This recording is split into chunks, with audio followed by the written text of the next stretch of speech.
Over the course of this webinar, we're going to be looking at why get people to fundraise for you online, where do you find people to fundraise for you, how do you inspire fundraisers, how do you then support your fundraisers with their fundraising, and how do you keep them engaged and turn them into long-term donors.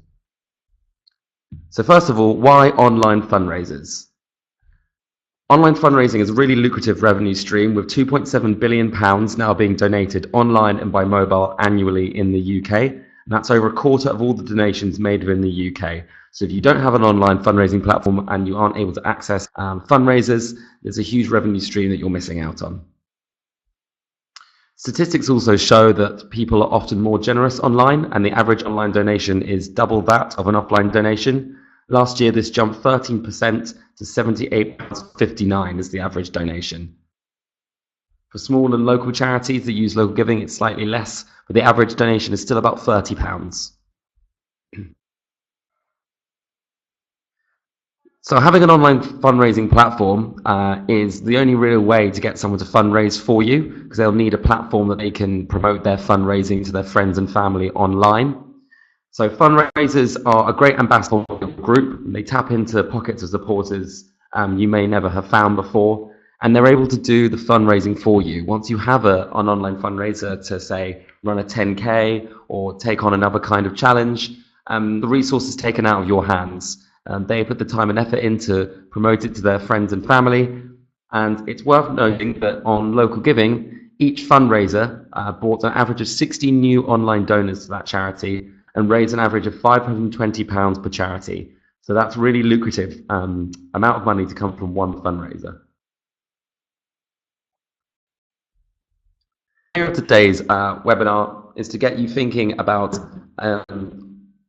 getting fundraisers as important as getting donations. As you see in the slide before, fundraisers can bring new donors into your organization who you may never have contacted before, and also bring a substantial amount of money in.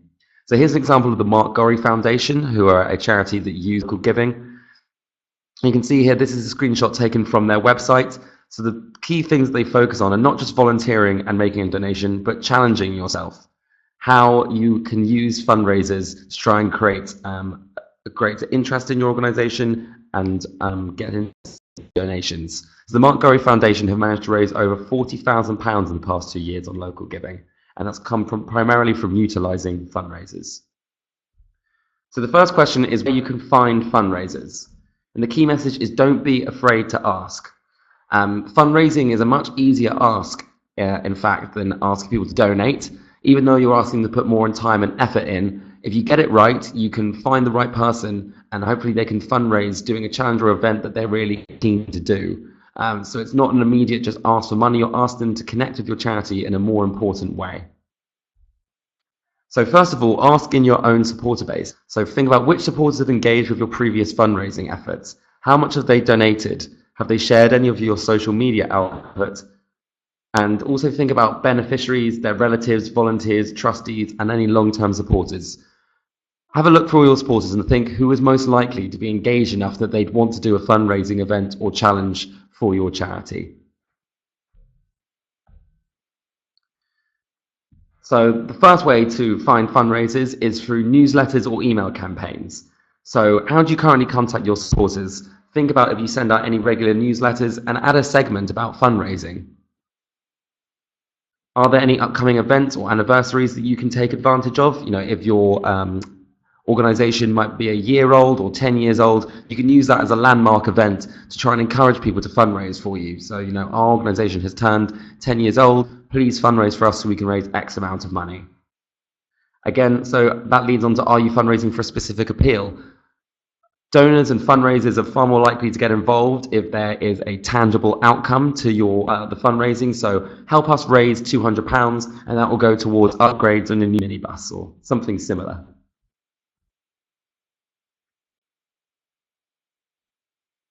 It's good to try and get a group of people to fundraise together. Team fundraisers tend to earn more money for your organization as they have a wider reach of personal networks between them. There's also added camaraderie and competition to fundraising, which you can focus on to make the fundraising more appealing. So here are some examples of some organizations you could reach out to for team fundraisers. So a local business, sports clubs who might be more keen to do an active challenge, schools, often PTAs and teachers are keen to get their children engaged in team fundraising. You can make that extra competitive by doing fundraising between classes in your local school. And think about other community groups you can reach out to as well. These could be anything from a local book club or even a charity that's similar to yours. You might be able to pull your efforts together and do some fundraising. So here's an example of an organisation we had on our platform last year, the Wales Wally's Waifs. So these were all business colleagues who were raising money for the Basingstoke Young Carers. They had a really fun theme. It was really easy to spot. And they wore these costumes while doing the Free Peaks Challenge. They were able to build up a lot of social media interest and obviously had a wide range of personal networks to reach out to. And that sort of fundraiser can be really successful. Another place to look for fundraisers is social media. So if you have a Facebook or a Twitter account, think about who has liked any of your tweets or any of your posts. Is there anybody who's not a direct supporter of yours who's retweeted anything that you've ever posted? Those might be people to reach out to, as they might be keen to fundraise for you as well. And make sure you encourage fundraisers to use social media and use social media yourself. Fundraisers who use social networking tools like Facebook, Twitter, and YouTube, on average, increase their funding results by up to 40% because it can be more visual, more engaging, they can reach a wider range of people. Make sure you have a clear and accessible presence on social platforms such as Facebook and Twitter. It'll be much easier there to try and find new fundraisers. So you've done some email campaigns, you've reached out to trustees and beneficiaries, you've looked on social media, and you managed to find people who might potentially want to fundraise for you. So how are you going to actually inspire them to fundraising? So the first thing is telling your story. We've spoken about this in a previous webinar. If you want some more details specifically about communication techniques in fundraising, then also check out our Introduction to Online Fundraising webinar. So this is the fairy tale method. It's just a simple way of splitting your fundraising into 3 easy categories. So the challenge, the hero, and the resolution. The challenge is whatever it is that your charity has been set up to take on, whether that be poverty, or it may be getting more access to disabled people in your area, whatever it may be. The hero is your charity, but more specifically, what your charity does, the activities that you undertake to help your beneficiaries.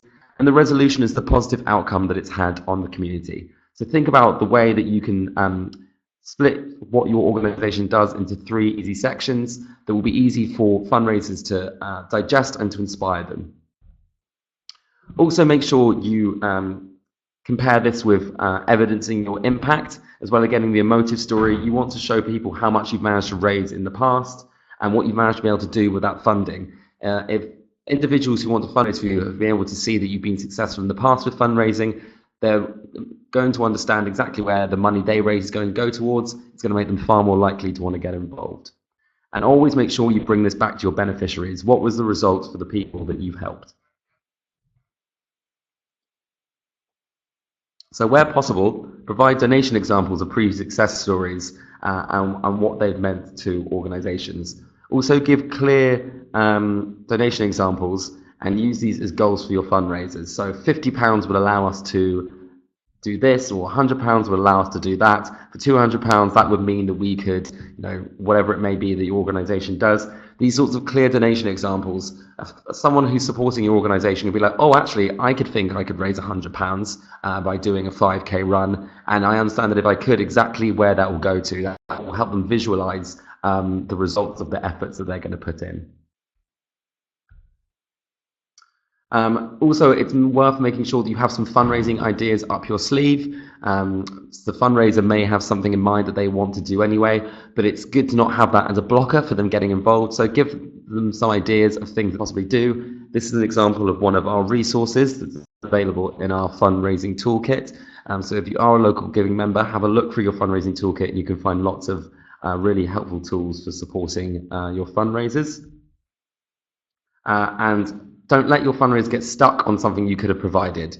Supply any fundraising emails, Facebook posts, tweets, thank you notes, approval notes, anything like that. We have all of that sort of information, resources available to you in our fundraising toolkit. So make sure you just have that ready, that you can give to your fundraiser as a fundraising pack, so they don't have to put in any extra effort that might dissuade them from getting involved.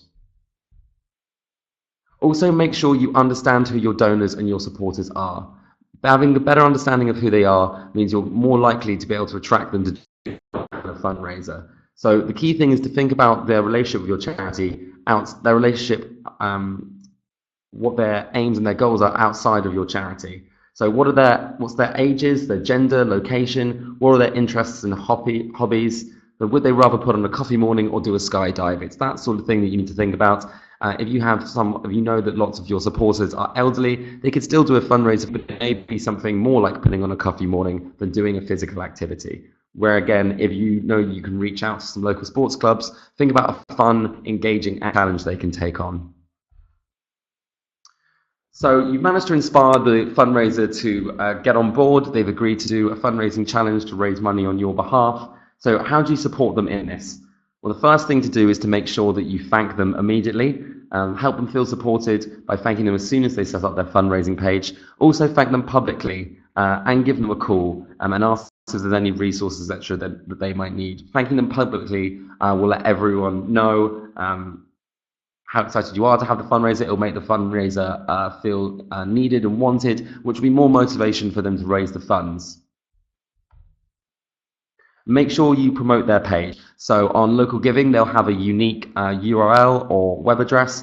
Make sure you put that on your website, on your email signature, social media, and any promotional material. And then as they continue to do their fundraising, make sure you publicly celebrate their milestones on social media and personally celebrate them via email or on the phone. It's all about keeping that relationship going with your fundraiser. Not only are they being encouraged to do more, but they may be more keen to fundraise for you again in the future if they've had a good experience. So think about what those sort of milestones could be. It may be that they've got their first donation or they're a quarter of a way to their fundraising total. Here's a screenshot. We run a match fund campaign called Local Hero, which you can find more about in the campaign section of our website, Localgiving.org. Hills of Malmesbury were an organisation who were really good at engaging their supporters on social media about the efforts of their fundraisers. So here they've just simply put what the fundraisers have to do, who the fundraisers are, and it's really helpful to engage your supporters in that way. Also make sure you ask for feedback. It's worth noting that at this moment, while you have a fundraiser, is the most engaged your supporters probably ever going to be with your organisation. So make sure you create a good sense of dialogue, and it's a good moment to say, ask them what would help them with their fundraising or further inspire them to fundraise. And also ask them any feedback they have. What was it about your story that inspired them to fundraise for you? Was there anything that they found difficult about the fundraising? Maybe there was something about getting in touch with your charity that was difficult. Anything like that. It's a really good time to be able to get a better sense of what you're doing right or what you might not be doing so well. Always remember pictures, pictures, pictures. Anytime that you can upload images of your fundraisers or their events, it's going to be far more engaging. Posts on social media that have images or videos tend to have over 90% of engagement and click rates. So make sure that you post images to accompany anything that you're doing around your fundraisers, and encourage them to take photos of everything as well. So the next thing to think about is how do you keep them engaged? So they've done the fundraise for you, that's been successful, they've raised the funds, but the relationship shouldn't stop there. So make sure you thank your supporters and donors. Again, use social media to thank them publicly for all their efforts. And don't forget that thank your donors as well, because without those, the fundraisers wouldn't have been able to achieve what they did. And use emails, newsletters, and social media to give that evidence of how their input has helped. So show them the improvements that have been made to that minibus or that extra service that you've been able to provide due to the money that your fundraiser has raised. As I pointed out in the earlier slide, on average, fundraisers that use local giving tend to bring in 60 new online donors. So these are new people who'd never engaged with your charity previously. realistically, they have only engaged because they have a personal connection with the fundraiser. This is a perfect time to try and engage them with more information about what your charity does. If you don't already have a supporter database, it's the perfect time to set one up. You can download a marketing report from your local giving account that will give you the contact details for donors if they've chosen to share them with you. Merge that with a supporter database that you may already have, and if you don't have one, you can set up one similar to that, the one in this slide. But the main thing about turning fundraisers into long-term donors and supporters is to make sure you give them that extra VIP treatment. The better experience, the more likely they will to share what they've done on their networks and fundraise for you in the future, and even maybe encourage their friends and family to fund for you as well. So the York Carers Centre had a fundraiser called Tony Ives. He cycled across America for them, obviously a huge undertaking for him. And as a fact, they invited him to a staff meeting, and each of the members of that organisation personally thanked him for the efforts, and he was really grateful. So that extra bit of VIP treatment is going to be what you need to turn those fundraisers, that brilliant resource, into a long-term supporter. So if you have any questions about the information on this webinar, please feel free to give us a call. We're on 0300 111 2340. You don't need to be a member of Local Giving. You might just be a small charity or organisation that wants to get some more information about fundraising. You can also email us on help@localgiving.org, where my colleagues will be happy to help you with any questions that you may have. Thanks very much for attending this webinar, and if you have any questions, please don't hesitate to ask.